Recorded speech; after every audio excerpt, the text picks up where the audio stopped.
विधान परिषद बिनविरोध होण्याची दाट शक्यता। ठाकरेंना पवारांसह काँग्रेसचाही पाठिंबा, मात्र स्वतः निवडणूक लढवण्याबाबत ठाकरेंचा नकार। ठाकरेंच्या उमेदवारीवर निवडणुकीचा निकाल ठरणार।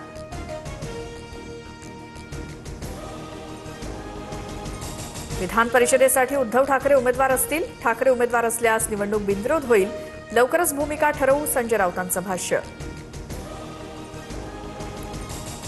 विधान परिषदेची निवडणूक जाहीर होताच भाजपमध्ये हालचाली। 100हून अधिक उमेदवार इच्छुक। आमदारकी मिळवण्यासाठी लॉबिंग सुरू।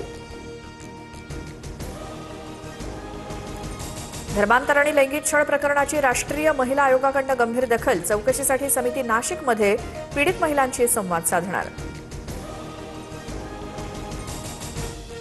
टीसीएस प्रकरणातील फरार आरोपी निदा खानचा अटकपूर्व जामिनासाठी अर्ज।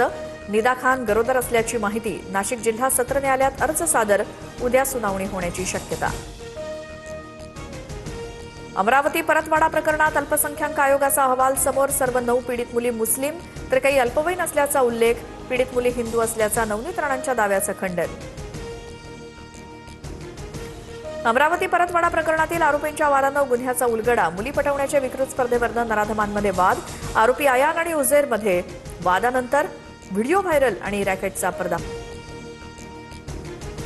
ड्रग्ज घटनेमध्ये मृत्यू झालेल्यांबद्दल नेस्कोकडून संवेदना व्यक्त। चौकशीसाठी तपास यंत्रणांना पूर्ण सहकार्य सुरू।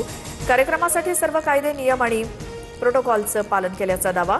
दरम्यान नेस्को व्यवस्थापनेकडून या आठवड्यात होणारा आणखी एक कार्यक्रम रद्द।